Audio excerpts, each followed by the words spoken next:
Hello, my name is Suzanne Ross, and I'm so excited to be here today in John's studio, recording here on the Humankind YouTube channel.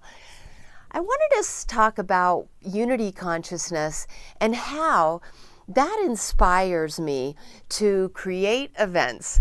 I moved here to Sedona over 8 years ago now, and within a few months of moving here, I had my first event. It was actually a goddess retreat that I had in an ashram in Cottonwood. Since then, I have been having 2 events a year, one during the fall equinox and one during the spring equinox. So here, almost 9 years later, we're going on our 17th event. These events have taken on many different expressions. I've had some events all outdoors, some events all indoors.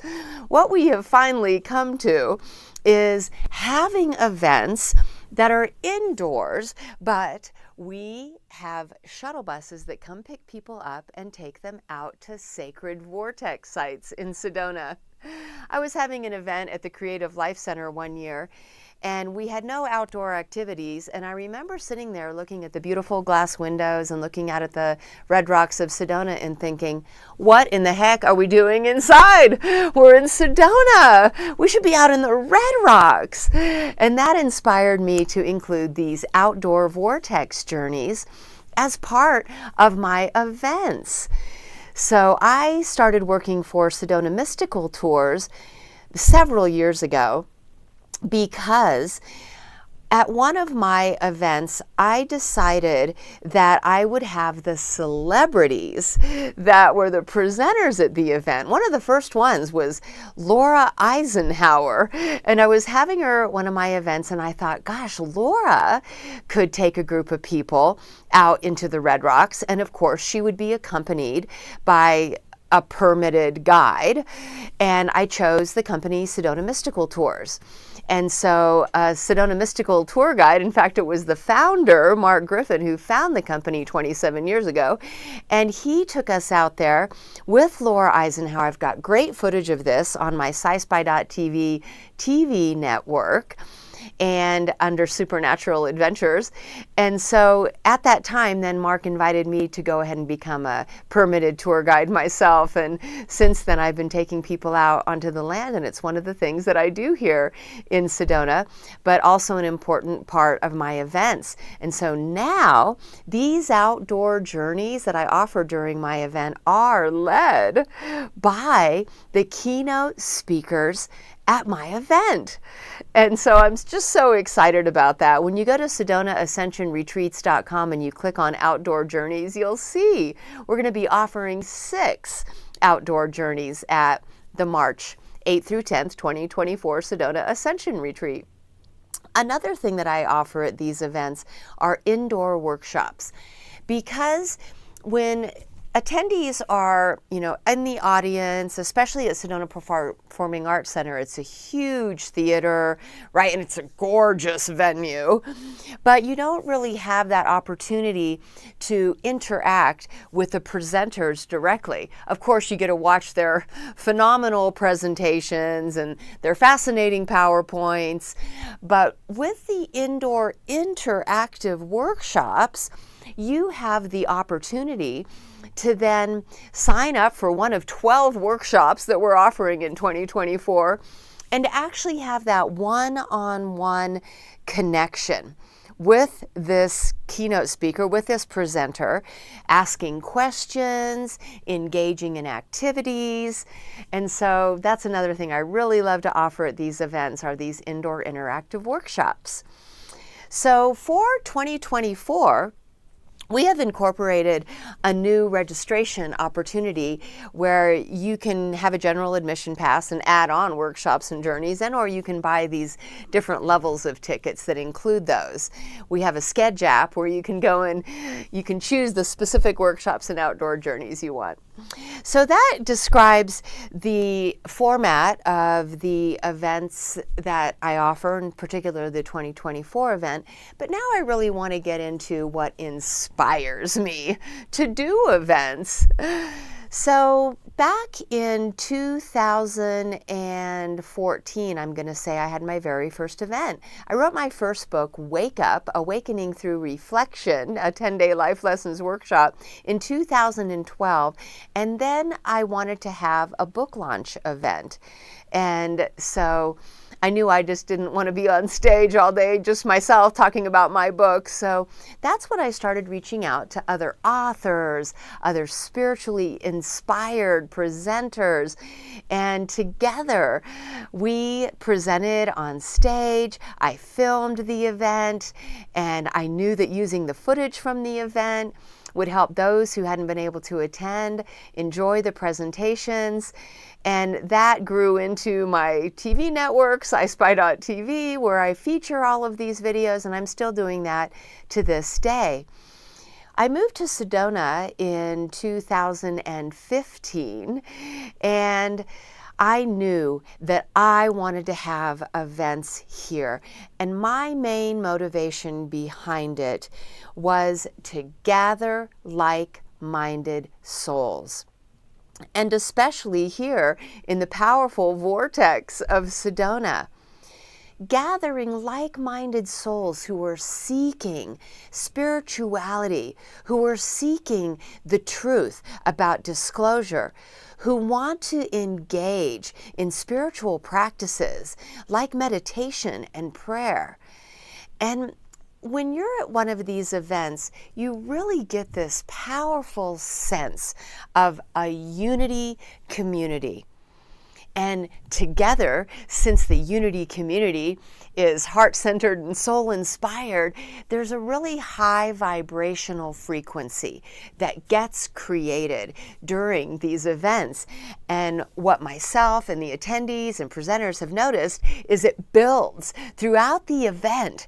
This high vibrational frequency builds as the presenters come out and engage the audience in these different topics, as we engage in breathing practices, meditation, visualization. I always have sound journeys where people are playing the crystal bowls or the flute or the drums or the gongs. And as the event progresses, this high vibrational love light frequency builds and it builds and it builds. And as it does, there's even a greater sense of unity amongst us all. There's this sense of being in love with your brothers and sisters in this compassionate, nurturing way. This also expands beyond the event. Not just in love with your brothers and sisters who have attended the event, but this overwhelming love for all of humanity. This really deep and sincere desire to spread the love and the light throughout the consciousness grid of the entire planet. We want to uplift and elevate the entire planet into a greater sense of unity, peace, and harmony, especially at this time. We have a sincere desire to alleviate suffering, to create more peace and less separation. And the key is less separation. Because we all know that united we stand and divided we fall. So anywhere we see the opportunity to transcend separation and to create more unity, we really need to pursue that. And I inspire you, your community. I know that myself and the community that I attract, we're really driven by our love for humanity. And not just humanity, we really expand into creation, into the cosmos with the community that I appeal to with these events. We are very interested in the galactics and our galactic brothers and sisters and expanding our love and light into the greater galactic community. That's why I invite channelers to join us. And for this event, we have channelers like Bashar, Daryl Anka channeling Bashar. We have the E.T. Whisperer, Rob Gauthier. We have Wendy Kennedy, who channels the Pleiadian Collective. Sean Swanson, who channels Ishua of the Yael civilization. We have near-death experiencers as well, because what I want to do with the near-death experiencers is to talk about the ultra-celestials. So not just who we might consider extraterrestrials, but also ultra-celestials, which includes angels, archangels, and ascended masters. Jesus, Mother Mary, Father God, Goddess, right? Because people who have near-death experiences often have these experiences of transcending into the ultra-celestial realms and having interactions with Jesus, with Buddha, with angels, archangels, ascended masters, and their past loved ones, right? I also want to expand to include our star ancestors, if you will. And it seems there's particular races that we have been connected with throughout the evolution of humankind on this planet. And those would mostly be the Sirians, the Pleiadians, the Arcturians, even the Orions, right? And so as such, we want to dive in to how these different star races have helped to up-level us over time. We have a very special guest speaker, Linda Moulton Howe, and she has been studying how these different star races have been involved with the evolution of humanity for literally millions of years on this planet. My friend Alan Steinfeld, who hosts New Realities TV on YouTube and has been for decades, helps me to co-host this event on stage as a co-MC of the event. He and I interviewed Linda Moulton Howe on his New Realities TV show a couple weeks ago, and you'll see these videos on the homepage of the event website. But she was saying how for over 270 million years, that three particular races have been involved with humanity, and that would be the tall whites, that would be the grays, and that would be the reptilians. And so the conversation that unfolded around that was super fascinating. Of course, we know about the Anunnaki and the Nephilim and Sumer and Mesopotamia and Egypt and Greece, and how all of that unfolded with the influence of our star ancestors. I also wanted to recognize the Native American cultures, right? The indigenous people of the entire planet, right? Because the indigenous people around the world, they recognize sky gods. And so we are having a Native American hoop dance performed by world champion hoop dancer Munti Sinqua, who will also share some Native American wisdom as a wisdom keeper. And so this is a good example of unity consciousness. Seeking unity, not just on our planet, but unity with the cosmos and all of our galactic families, our benevolent, loving galactic families throughout the cosmos. And what if we're not just limited to our own galaxy? What if we expand beyond our galaxy into the Andromeda galaxy, which my friend Isabella Green channels, right? And even beyond that, into the universes of universes, right? Into all of creation. Then we're expanding into the infinite field of source consciousness, which we are all of and from. And then we come to the ultimate self-realization that we are all of and from the same divine source. And therein lies the oneness.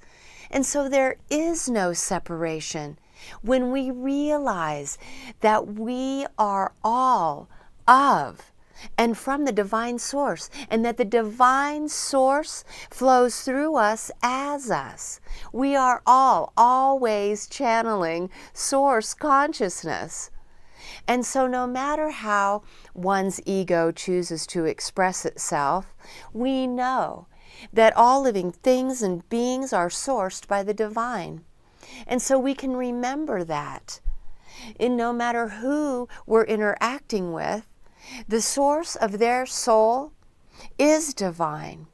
And we can love that. And we can reach out to that and know that we are communicating with God, no matter who we're talking to. And to give each and every person that level of respect. Like, would you be texting when you were talking to God, right? And then when you look in the mirror, looking in the mirror and knowing that you're looking back at God. God flows through all living things and beings. And if we know that God is love, and we know that God is all, then we know that all is love, right? And love transcends all. And we can equate love with light. And we can say that light always overcomes the darkness. Love always overcomes fear, right? And in that way, love transcends fear. Those who would like to imprint a sense of separation upon humanity use fear. But we don't have to contract in fear. We can have faith in God's plan. We can have faith in love and light to overcome fear and darkness. We can transcend all of that with unity consciousness. And so no matter what you think it is that separates you from someone else, you can be the one who rises above that, who takes the high road. Now, we don't want to be a doormat. We can stand in our power always, but we can make that extra effort as heart-centered and soul-inspired beings to be the one who demonstrates what it looks like just to love, to see beyond ego, and just to love, to transcend separation and promote unity, to see where we are alike rather than to see how we're different. I have a TV network called Sci-Spi.tv, SCISPI.tv, that merges science and spirituality, because really they're saying the same things when it comes to quantum physics. And we know that now quantum physics is starting to prove parallel realities, multiple dimensions, right? Quantum consciousness, something that spirituality has been talking about for millennia through Buddhism, and this idea of a beginningless and endless sea of pure consciousness. And we know in our spiritual community, we talk about multidimensionality. And so that merges science and spirituality. But now I'm inspired to try something new that merges spirituality and religion. And as I was thinking what kind of genre that would be, I thought, spirituality and religion, spiral. Spirituality, religion, spiral. And then I went, spiral?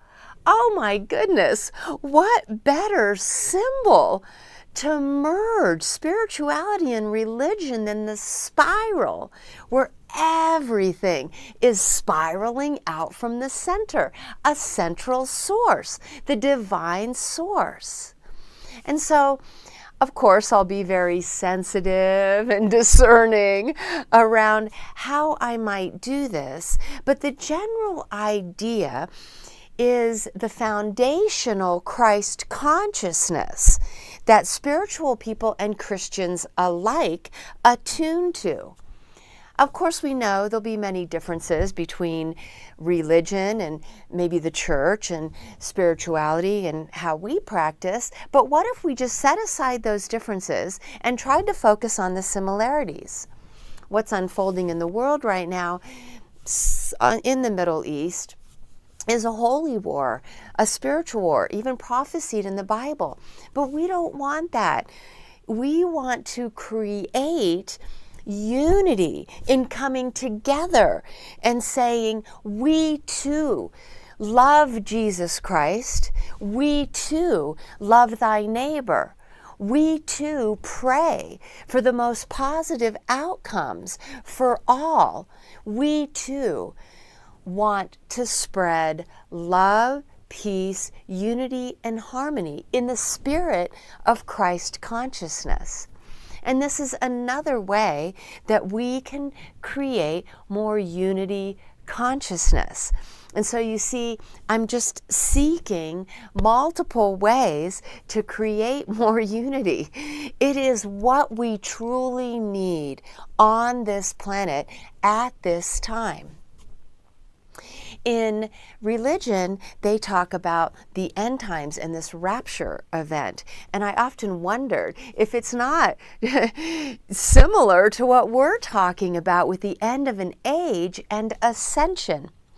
And so, as I said, Alan and I have been interviewing different key presenters at our event, and we recently interviewed the channelers, Wendy Kennedy, Sean Swanson, and Rob Gauthier. And Wendy Kennedy was channeling the Pleiadian Collective.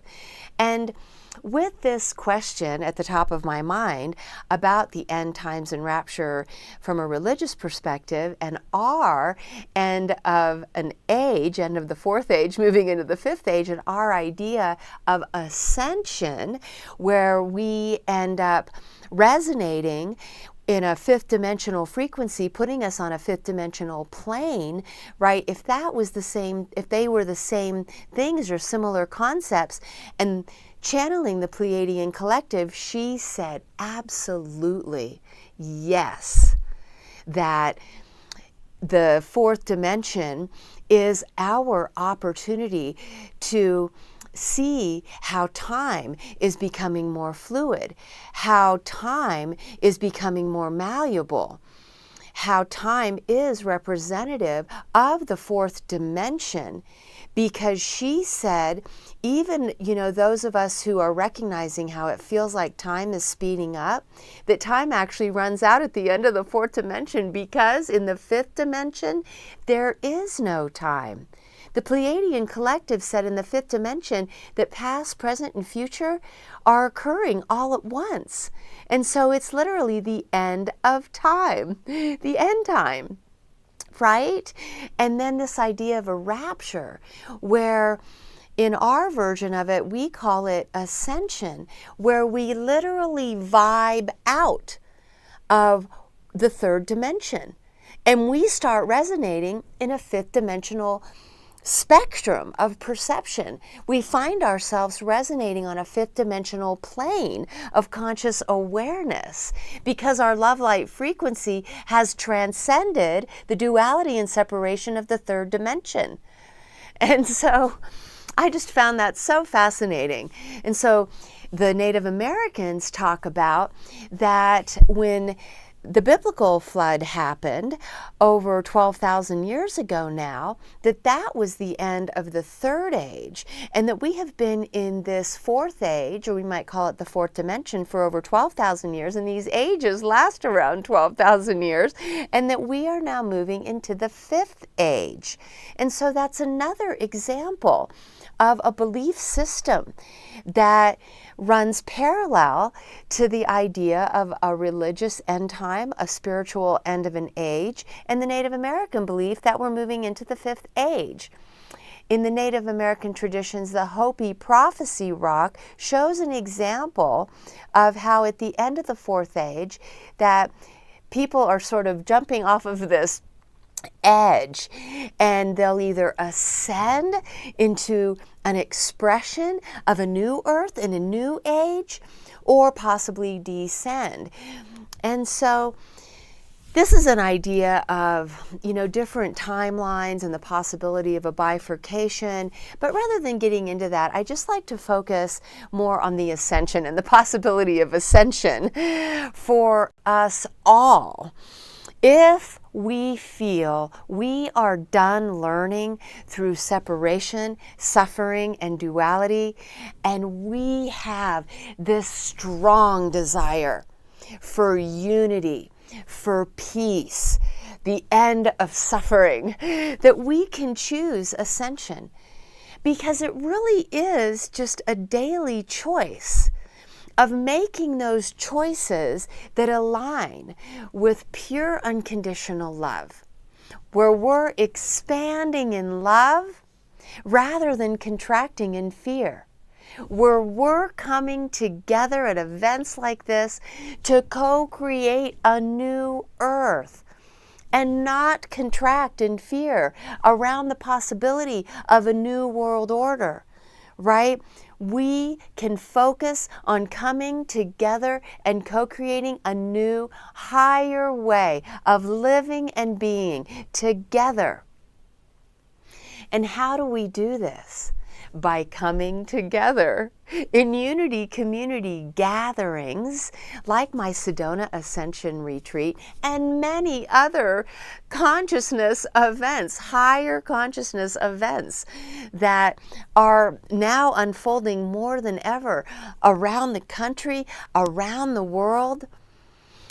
And on a personal level, just making those daily choices that align with love, kindness, compassion, patience, empathy, understanding, and becoming the witness of your thoughts, words, and actions.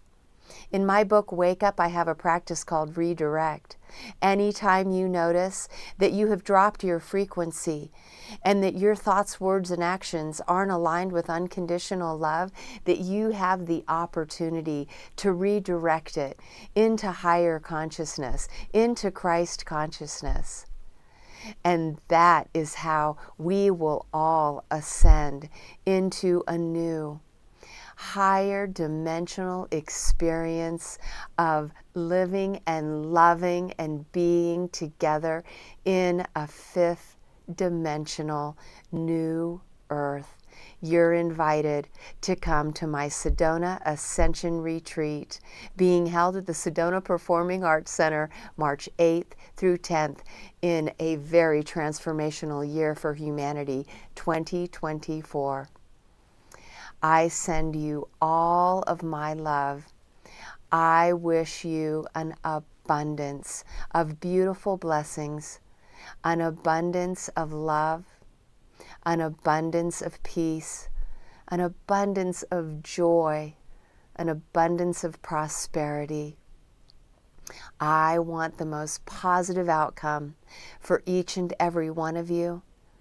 I sincerely desire that the most positive outcome for all of humanity and expanding into the cosmos to include our galactic brothers and sisters, an end to suffering, an ascension where we love one another wholeheartedly. I send you all of the love from my heart. Please join us in Sedona to celebrate our love for one another. Namaste.